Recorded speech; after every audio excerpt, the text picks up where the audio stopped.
주께서 내 원수의 목전에서 내게 상을 차려주시고 기름을 내 머리에 부으셨으니 내 잔이 넘치나이다. 아멘. 여러분 지난밤도 잘 주무셨죠? 저희가 계속해서 시편 23편의 말씀을 한 절 한 절씩 나누고 있습니다. 저도 실은 시편 23편 말씀을 성도분들과 나눈 적은 있지만 또 이렇게 한 절씩 나눈 적은 실은 처음이거든요. 한 절씩 저도 말씀을 묵상하고 또다시 공부하면서 또 하나님께서 저에게 부어주시는 은혜도 있었습니다. 그리고 우리 성도분들에게도 이 은혜가 가득 부어지시기를 간절히 축복합니다. 생각해 보면 이 새벽 시간에 워낙 말씀을 한 절 한 절씩 이렇게 조금씩 뭐라고 할까요? 이렇게 강해하면서 나아가는 게 성도분들에게 좀 어려우실 수도 있겠다라는 생각이 듭니다. 그러면서 근데 문제는 그 생각을 너무 늦게 한 게 아닌가라는 생각이 들었어요. 어제 밤늦게 설교를 다 준비하고 나서 생각해 보니까 이게 성도분들께 좀 어렵지 않나라는 생각을 했는데 너무 늦은 게 아닌가라는 생각이 듭니다. 그래도 여러분 오늘 말씀도 좀 이렇게 살펴볼 텐데 또 그 가운데서 하나님께서 은혜 부어주시기를 간절히 원합니다. 오늘 본문 말씀을 보시면 이 하나님께서 이 목자이신 하나님께서 베푸시는 잔치에 대한 내용이 나오고 있죠. 그런데 저희는 이 5절 말씀 그냥 읽으면서 당연한 말씀이 아닌가라고 생각할 수 있지만 실은 이 5절의 말씀을 하나하나 살펴보면 한편으로는 이상한 점, 그리고 그 이상한 점이 이 목자이신 하나님께서 이끌었던 양인 다윗에게 베풀어 주셨던 그 대접이 너무도 과하다라는 것을 알게 됩니다. 이 본문 말씀의 내용을 한번 생각해 볼까요? 저희가 1절부터 어제까지 살펴보았던 4절 말씀의 내용을 살펴보시면 이런 거죠. 목자이신 하나님께서 양인 다윗을 처음에 어디로 인도하죠? 푸른 풀밭, 또 실만한 물가, 그리고 어제 저희가 살펴보았던 것처럼 사망의 음침한 골짜기까지 인도하시지 않았습니까? 여러분 이렇게 인도하는 과정 가운데에서 양이 수고했을까요? 목자가 수고했을까요? 네, 그렇죠. 양도 물론 수고했다라고 할 수 있겠지만 여러분 그 어려움과 또 힘든 일들 가운데에서 양을 안전하게 지켜내기 위해서 수고한 것은 목자이지 않겠습니까? 여러분 그런데 오늘 본문 말씀을 보시면 드디어 집으로 돌아왔습니다. 집으로 돌아왔으니까 여러분 양은 어디로 가야 되죠? 양 우리로 들어가야죠. 그리고 주인은 집으로 들어가서 편히 쉬어야 하지 않겠습니까? 근데 오늘 우리가 읽었던 이 5절 말씀을 보시면 갑자기 양이 어디로 초대되냐면 집 안으로 초대됩니다. 그리고 편히 쉬어야 할 그 양 목자가 집에 들어왔으니까요. 그 목자는 이제 집에 들어와서 편히 쉬셔야 하지 않겠습니까? 근데 그 목자가 오늘 말씀을 보시면 그 양을 극진히 대접하고 있는 내용이 나오고 있습니다. 오늘 우리 5절 전반부 말씀인데요. 우리 전반부 말씀을 우리 노란색으로 되어 있는 부분 같이 한번 읽어볼까요? 주께서 내 원수의 목전에서 내게 상을 차려주시고 아멘. 여러분 여기에서 상이라고 하면 어떤 의미인지 아시겠죠? 1등, 2등 그런 상이 아닙니다. 왜 잔치집에 가면 상을 이렇게 대접해 주잖아요. 상을 베풀어 주시지 않습니까? 그 상입니다. 여러분 그런데 문제가 뭐냐 하면 여러분 다윗이 지금부터 언제 몇 년 전 사람일까요? 정확히 3050년 전 사람입니다. 3000년 전 사람입니다. 여러분 그러니까 3000년 전에 우리나라 여기에서는 어느 시대였냐면 여러분 청동기 시대입니다. 고조선 시대입니다. 고조선 더 전이죠. 그러니까 실제로 이 시대에는 식사할 때 여러분 상을 이렇게 해서 식사하는 시대가 아닙니다. 이 당시에 식사한다라고 하면 바닥에 그냥 자리 같은 거 펴고 식사할 때거든요. 그러니까 식탁이라는 건 여러분 이때 식탁이라는 건 없습니다. 여기에서 상이라고 할 때 이 상은 우리로 말하는 조그마한 보조상 요 정도 되는 이런 상이죠. 그리고 잔치집에서 상을 가지고 이렇게 식사를 한다라는 건 그 당시에 아주 높은 귀족들 그리고 왕족들만 가능한 것이었습니다. 그리고 잔치집에 가서 큰 잔치를 벌였다고 하더라도요. 그 잔치집에서 상을 이렇게 베풀어서 그 위에서 식사를 한다라는 건 그 잔치에 초대된 사람이 많다 할지라도 한두 명 정도만 가능한, 그러니까 그 잔치에서 가장 귀한 사람만 이 명예를 누릴 수가 있었습니다.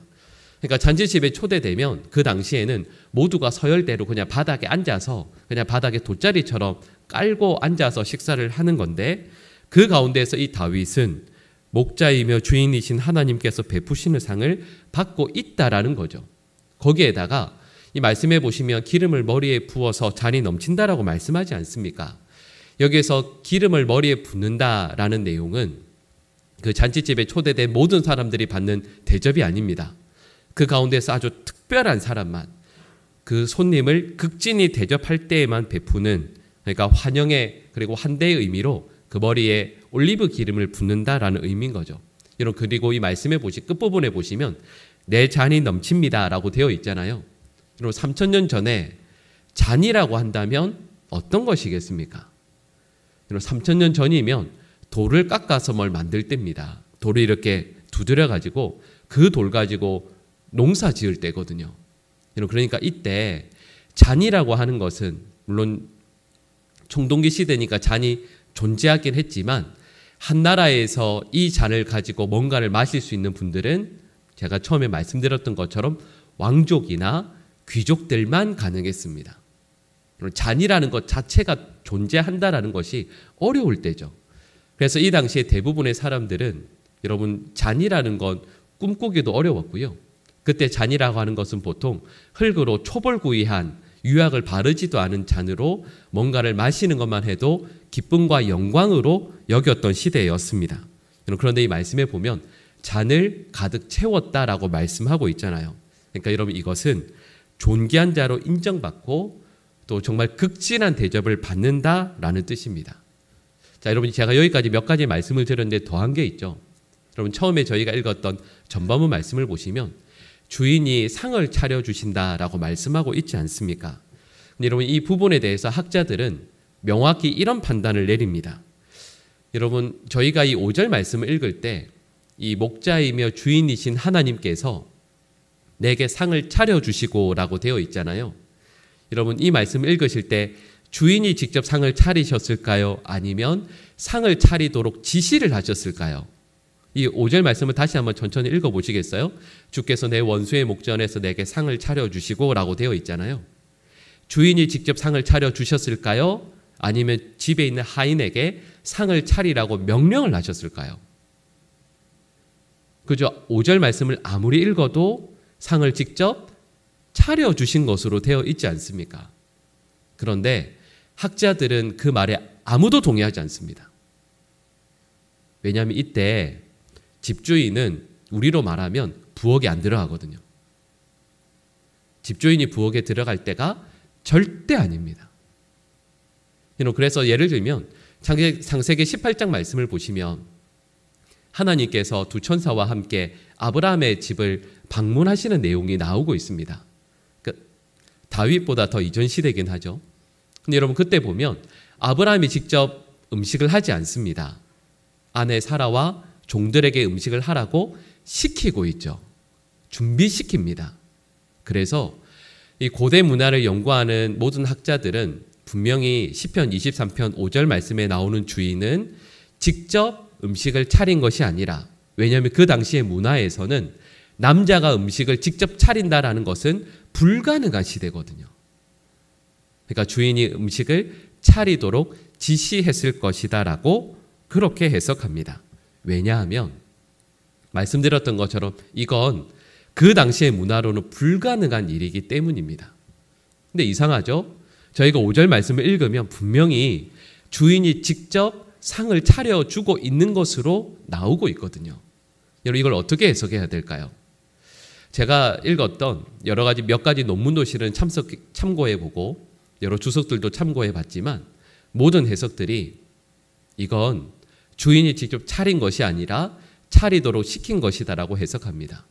여러분, 그런데 저는 이 말씀을 저희가 읽은 5절 말씀 그대로 여러분 그 당시의 사회적인 관념으로는, 그리고 이 말씀을 읽고 있는 이스라엘 백성들은 이건 시켰겠지라고 해석할 수밖에 없는 상황 가운데에서도 저는 주인이 직접 그 상을 차렸을 것이라고 생각합니다. 왜냐하면 이런 신구약 성경 전체를 보면 남자가 직접 음식을 차린 경우가 한 번 나오거든요. 그럼 그게 언제냐면 요한복음 21장 9절 말씀입니다. 우리 화면에 나오는데 같이 한번 읽어볼까요? 육지에 올라보니 숯불이 있는데 그 위에 생선이 놓였고 떡도 있더라. 아멘. 이 말씀이 어떤 상황인지 아시는 분들도 계실 겁니다. 예수님께서 부활하시고 나서 제자들이 낙담해서 고향으로 돌아가서 갈릴리 호수에서 물고기를 잡습니다. 그물을 던져서 물고기를 잡는데 밤새도록 물고기를 던졌지만 한 마리도 잡지 못하죠. 그 제자들이 낙담하여 있을 때 저 멀리 호숫가에서 예수님께서 그들을 부르십니다. 예수님이신 줄 알고 뛰어가서 보니까 예수님께서 이미 이 제자들이 물고기를 한 마리도 잡지 못할 것을 이미 아시고 생선과 떡으로 제자들의 밥상을 미리 준비하시는 내용이 바로 이 말씀입니다. 예수님이 남자분이잖아요. 근데 남자분께서 더군다나 하나님께서 직접 제자들을 위해서 음식을 차리시는 내용이 방금 읽었던 요한복음 21장 9절의 말씀입니다. 그러니까요, 오늘 저희가 읽었던 시편 23편 5절 말씀의 내용은 이런 거죠. 그 당시의 문화로 생각하면, 그리고 문화를 연구하는 학자들조차도 이건 주인이 직접 상을 차리는 건 아닐 거라고, 시킨 것일 거라고 이야기할 수밖에 없는 내용인데도 주인이신 하나님께서 누굴 위해서요? 양을 위해서 직접 상을 차려서 그 상을 내어 오신다라는 것, 세상의 창조주께서, 여러분 목자이시면서 세상의 창조주며 주인이신 하나님께서 여러분 다른 존귀한 자도 아닌 다윗을 위해서, 그리고 이 본문 말씀의 표현에 의하면 양을 위해서 그 음식을 직접 상을 차려서 준비해서 대접하고 있다라는 거죠. 여러분, 그리고 이 말씀에 또 다른 의미도 있습니다. 어떤 의미냐면, 여러분 이 말씀 읽을 때 본문에서 정확히 나오는 것은 아니지만 여러분 이 잔치상에 다윗이 앉아 있습니다. 그러면 또 누가 앉아 있을까요? 주인이 앉아 있죠. 하나님께서 그 앞에 앉아 계시다라는 것이 아니겠습니까? 여러분, 그리고 이것은 아주 특별한 의미가 있습니다. 예전에 제가 읽었던 어떤 칼럼에서 이런 내용을 본 적이 있습니다. 한 선교사님께서 우리로 말하면 교회 비전 트립이라고 하나요? 이제 청년들을 데리고 어딜 갔냐면 태국으로 선교 여행을 가셨거든요. 근데 여러분 태국에 가서 그냥 평지에 있는 데가 아니라 그 산에 있는 아주 험한 곳을 가시게 되었습니다. 거기는 버스나 이런 것들이 갈 수가 없으니까 집차를 몇 대를 빌려서 이제 운전하시는 분들을 통해서 가시게 되었죠. 가다가 중간에 어디에서 식사를 하게 되었습니다. 여러분 우리도 그렇잖아요. 어디 관광이라고 할 거예요. 관광차를 빌려서 여행 식사를 하러 가게 되면 물론 기사분께서 저쪽에서 식사하시는 경우도 있지만 보통은 이런 그럴 때 저희 같은 목회자들이 말씀을 드려서 같이 테이블에 식사하는 경우들이 있거든요. 근데 그 선교사님께서 이제 이분들과 함께 식사를 하러 갔는데 가서 보니까 운전기사분이 그 식당 안에 없는 겁니다. 그래서 여쭤본 거죠. 아니 기사분 왜 식사 여기서 안 하시냐고.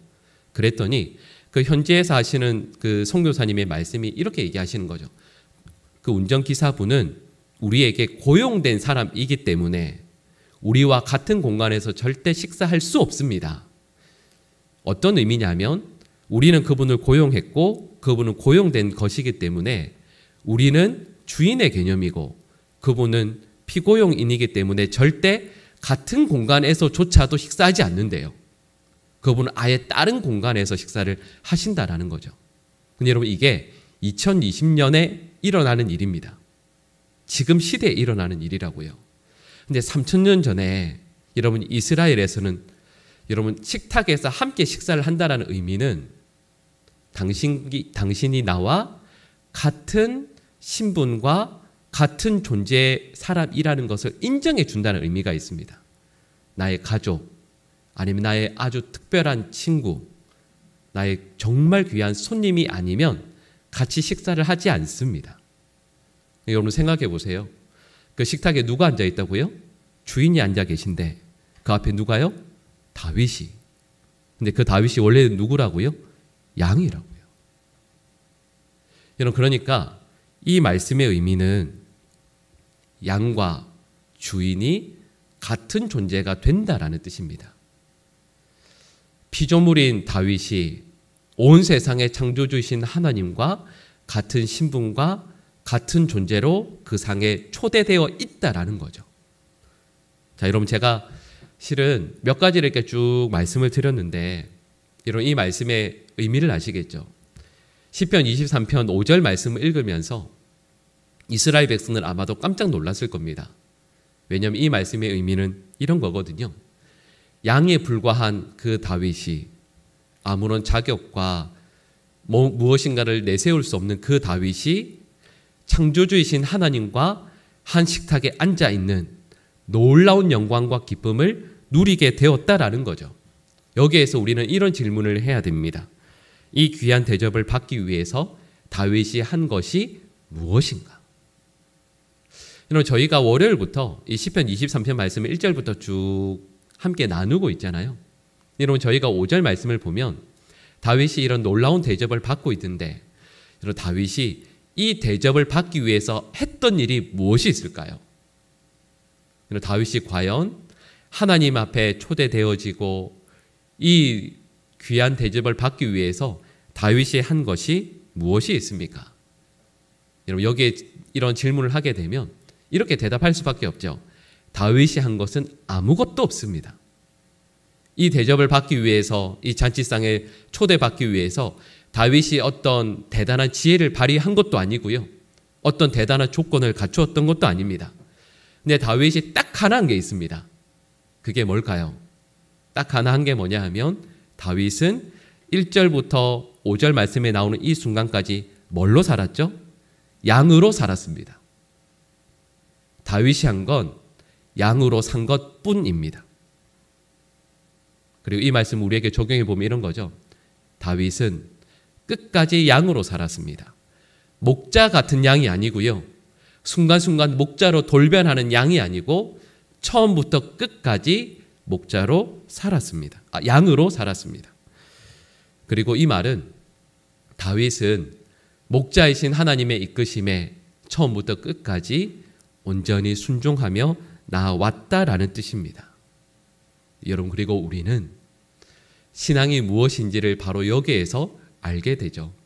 여러분, 신앙은 내가 중심이 되어서 나의 원함대로 내 소신껏 살아가는 것이 아닙니다.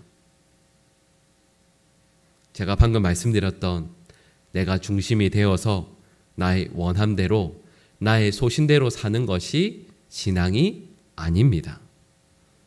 이런 기독교는 나의 소원을 성취하는데 목적을 두는 종교가 절대 아닙니다.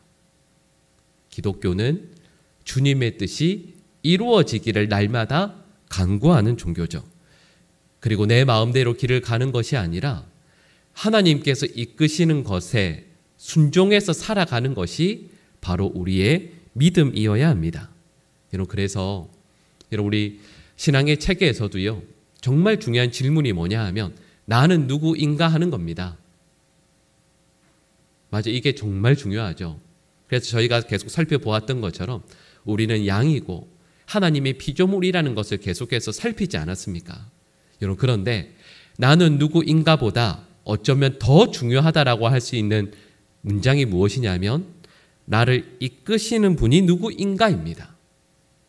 내가 누구인가도 중요하지만 나를 이끄시는 나의 주인은 누구신가라는 것도 중요하죠.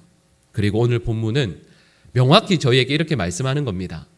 하나님께서 우리에게 원하시는 사람은 완벽하고 능력 있는 사람이 아니라 실은 그렇게 될 수도 없죠. 하나님께서 우리에게 원하시는 것은 하나님을 사랑하고 하나님께 순종하며 오늘 감사하고 오늘 만족해서 하나님의 이끄심에 온전히 따라가는, 그리고 그 길을 처음부터 끝까지 포기하지 않는 하나님의 양으로 살아가는 사람이라는 것을 말씀하고 있습니다. 여러분, 그리고 저는 우리 모든 성도들이 하나님 앞에서 믿음 생활을 하루하루 하며 처음부터 끝까지 양으로 늘 살아가시기를 간절히 축복합니다. 여러분, 우리 인생의 목자는 결코 우리가 아닙니다. 목자 되신 하나님을 끝까지 순종해서 하루하루 늘 살아가는, 여러분, 우리가 대단한 걸 할 필요 없어요. 엄청난 업적을 남길 필요도 없습니다. 여러분, 저도 이 교회 담임 목사로 섬기지만 제가 보강중앙교회에서 엄청난 업적을 남겨야 되겠습니까? 아니요. 저도 여러분들도 교회를 섬기면서 엄청난 일, 대단한 일을 하는 것이 아니라 저희가 해야 할 일은 그저 하나님의 이끄심에 온전히 순종하여 따라가는 것입니다. 그러면 하나님께서 일을 하실 것이고 하나님께서 어떤 일들을 준비하실 것이고 우리의 걸음걸음들을 아름답게 만들어 나가실 줄 믿습니다. 여러분, 그런 오늘 본문 말씀에 저희가 하나의 문제를 발견하게 됩니다. 그 문제가 어려움이 무엇이냐면 하나님께서 우리에게 그 상을 베풀어 주시는데 그 상을 베풀어 주시는 곳이 어디냐면 원수의 앞이라고 말씀하시는 거죠. 내 원수의 목전에서라고 말씀하고 있는데 여러분, 이거 생각하면 너무 마음이 어렵지 않으십니까? 여러분, 다윗에게 원수가 참 많이 있었죠. 가장 대표적으로 떠오르는 분이 사울 왕이 있었고요. 또 사울을 그 뒤를 따르는 그 수많은 군사들과 부하들이 있지 않았습니까? 심지어는 다윗이 정말 사랑했던 압살롬도 다윗의 원수라고까지 말할 수도 있습니다. 다윗과 싸웠던 그 수많은 이방 나라의 왕들도 여기에 해당되겠죠. 그래서 다윗은 광야로, 어떤 경우에는 외국으로 도망치기도 했고 굴 속에 숨어서 하루하루를 보냈어야만 하는 시간들도 있었습니다. 여러분, 그런데 그 수많은 원수들 앞에서 다윗이 식사하는 게 과연 가능했을까요? 여러분, 실은 학자들이 이렇게 크게 나뉘는 게 있습니다. 그게 뭐냐 하면 다윗 앞에 지금 앉아있는 이 원수들이 자유롭게 손과 발이 풀려서 자유롭게 있는 상태일 것이라고 주장하는 학자들도 있고 또 어떤 학자들은 그 원수들은 지금 하나님에 의해서 완전히 포박되어지고 결박되어져서 아무것도 할 수 없는 상태로 비참하게 다윗 앞에 있을 것이다 라고 말씀하는 학자들도 있습니다. 두 가지 다 해석이 가능하겠죠. 그런데 제가 시편 말씀을 1편부터 쭉 묵상하다가 어느 부분을 읽다가 어쩌면 이렇게 해석하는 것도 가능하겠다라고 싶은 말씀이 있습니다. 여러분, 시편 78편 19절에서 20절 말씀이 있는데요. 우리 화면에 나오는데 같이 한번 읽어볼까요? 같이 읽겠습니다. 그뿐 아니라 하나님을 대적하여 말하기를 하나님이 광야에서 식탁을 베푸실 수 있으랴. 보라, 그가 반석을 쳐서 물을 내시니 시대가 넘쳤으나 그가 능히 떡도 주시며 자기 백성을 위하여 고기도 예비하시랴 하였도다. 아멘. 여러분, 이 말씀이 어떤 말씀이냐면 이스라엘 백성들이 광야에서 하나님께 불평하는 내용입니다. 뭐라고 이야기하냐면 하나님은 광야에서 식탁을 베푸실 수도 없고 물을 준비하셔서 우리에게 마시게 할 수도 없다라고 불평하며 원망하는 내용이죠. 그런데 이 시편 78편에서 뭐라고 말씀하고 있냐면 그러나 하나님은 주실 수 있다라고 말씀하는 거죠. 이스라엘 백성들은 광야에서 이런 식탁을 누가 준비하겠냐? 하나님이라도 할 수 없다라고 불평하고 원망하는데 이 시편의 기자는 아니, 하나님은 광야에서 아무리 메마른 곳에서도 귀한 식탁과 물을 너희에게 허락해 주시는 분이다 라고 말씀하고 있는 거죠. 그러면 오늘 본문 말씀을 내용을 적용해 보면 이런 거죠. 원수가 두 손과 두 발이 자유롭게요. 그래서 원수가 지금 나를 향해 눈을 시퍼렇게 뜨고 있어도, 그리고 이 말씀 우리에게 적용해 보면 이런 거죠. 우리가 도무지 이길 수 없을 것 같은 괴로움과 난관, 삶의 역경이 있다 할지라도 여호와 하나님께서 함께 계시기만 하면 그 잔치상에 너와 함께 앉아 계시는 주인으로 네가 모시기만 하면 그대의 삶은 잔치의 집이 될 것이다 라고 다윗이 우리에게 속삭이는 말씀이라 할 수가 있습니다. 그래서 저희가 개역개정 성경을 늘 보고 있는데 저희 개신교와 천주교가 함께 번역한 공동번역 성경이 있습니다. 근데 공동번역 성경에서 이 시편 23편 5절 말씀을 이렇게 번역합니다. 우리 화면에 나오는데 같이 읽어볼까요? 원수들 보라는 듯 상을 차려주시고 기름 부어 내 머리에 발라주시니 내 잔이 넘치옵니다. 아멘. 번역이 정말 색다른데 여러분 여기에서 정말 마음에 드는 표현이 하나 있습니다. 우리 앞부분에 보시면 이렇게 되어 있죠. 원수들 뭐라고요? 보라는 듯.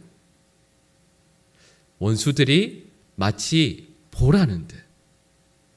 여러분 여기에 담긴 뉘앙스, 그 미묘한 의미를 아시겠죠? 아무리 원수가 강하고 고난이 너의 삶에 몰아쳐도 하나님께서 함께 하시면 원수들 마치 보라는 듯이 그 식탁을 맛있게 기쁨으로 영광으로 먹고 마실 수 있다라고 다윗이 말씀하고 있는 겁니다. 여러분 이 말씀은 이런 거죠. 어떤 환경, 어떤 고난에서도 하나님은 우리를 환대하실 수 있는 능력의 하나님이시다. 그 하나님께서 우리와 함께 하신다. 그리고 제가 방금 말씀드린 이 내용을 저희는 이미 너무도 잘 알고 있습니다. 제가 앞부분에 그런 말씀을 드렸죠. 하나님께서 우리에게 직접 상을 차려주시는 것이 요한복음 21장 이때만 나오는 정말 드문 어려운 일이라고 말씀을 드렸는데 여러분 실은 우리는 이미 그 상을 받습니다. 왜냐하면 예수님께서 그 성만찬이라고 그러죠.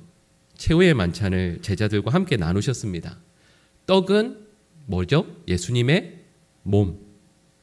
잔은 예수님의 피. 예수님께서 여러분 그 성찬을 제자들과 함께 할 때 이 말씀을 신앙적으로 영적으로 해석하면 이런 겁니다. 예수님은 자신의 몸, 자신의 피로 상을 직접 차리셨다라는 뜻입니다. 원수들이 예수님을 죽이려고 달려들죠. 근데 하나님께서 원수들 앞에서 예수님의 몸과 예수님의 피로 예수 그리스도로 상을 직접 차려주신다라는 뜻입니다. 그리고 우리는 지난주에도 성만찬에 참여했잖아요.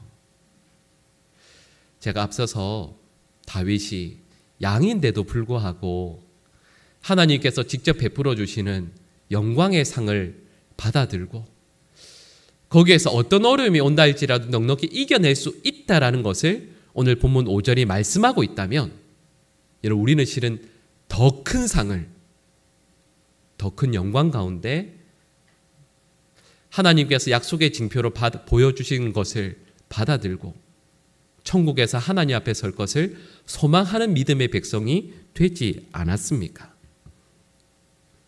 여러분, 저는 오늘 본 말씀을 함께 나누면서 우리 모든 성도들이 우리 인생의 목자 되시는 주님을 날마다 따라 나가시고 순종하는 우리 하나님 앞에서 처음부터 끝까지 양으로 살아가시는 믿음의 백성들이 되시기를 간절히 축복합니다. 그리고 우리는 방금 말씀드렸던 것처럼 이 본문 말씀에서 정말 귀한 기도의 제목, 감사의 제목을 만나게 됩니다. 우리에게 모든 것을 내어주신 하나님을 본문에서 만나게 되죠. 우리의 신분, 우리의 존재에 도무지 걸맞지 않는 정말 귀한 대접을 하나님께서 하나님 자신을 내어주시는 그 상을 받아들고 먹고 마시는 우리를 발견하게 됩니다. 여러분 이것이 우리 모두에게 감사의 제목이 될 수 있기를 간절히 축복합니다. 여러분 우리는 하나님께서 베풀어 주시는 그 상에 참여할 자격이 없지만 하나님 자신을 내어주시는 그 영광 가운데 날마다 살아가고 있지 않습니까? 여러분 이것이 우리에게 감사의 제목과 이유가 되셔서 매일 매 순간순간 하나님의 나라와 영광을 위해 귀하게 쓰임받는 우리 모든 주의 백성들 되시기를 간절히 축복합니다. 기도하겠습니다. 사랑의 하나님, 우리 인생의 목자 되어주시는 우리 주님을 늘 따라가는 목자의 자리에 서는 양이 아니라 하나님 끝까지 양으로 살아가는 저희들 되게 하여 주시옵소서. 저희의 신분과 존재에 걸맞지 않은 정말 귀한 상을 늘 하나님께 대접받습니다. 주님, 이것이 우리의 감사와 기쁨의 이유가 되게 하여 주시고 자격 없는 저희들에게 베풀어 주신 그 은혜에 날마다 감사하여 하나님의 나라와 영광을 위해 살아갈 것을 날마다 소망하며 결단하는 주의 백성들 되게 하여 주시옵소서. 월요일부터 금요일까지 오늘까지 이어지는 새벽기도에 계속해서 참여하는 주의 백성들, 그리고 이 자리를 위해 기도하고 섬겨주시는 많은 주의 종들 한 분 한 분의 삶에 은혜 베풀어 주시고, 하나님 또한 내일 6시 30분에 이어질 이곳에서의 새벽기도 자리에서도 우리 많은 성도들이 함께 참여하며 말씀 가운데 위로와 기쁨을 얻게 하시고 하나님께서 우리의 삶을 놀랍도록 이끌어 가심을 경험하는 우리 모든 주의 백성들 되게 하여 주시옵소서. 우리 구주 예수 그리스도의 크신 은혜와 하나님 아버지의 극진하신 사랑하심과 성령 하나님의 교통하심과 함께하심의 역사가 목자이신 하나님의 이끄심을 따라 끝까지 양으로 평생을 살아가길 소망하며 다짐하며 또한 우리에게 베풀어 주시는 그 영광의 상을 날마다 받으며 하나님 앞에 우리의 삶을 온전히 드리길 소망하며 다짐하는 사랑하는 모든 주의 백성들과 그 가정과 앞날 위에 지금부터 영원히 함께하옵시기를 간절히 축원하옵나이다. 아멘.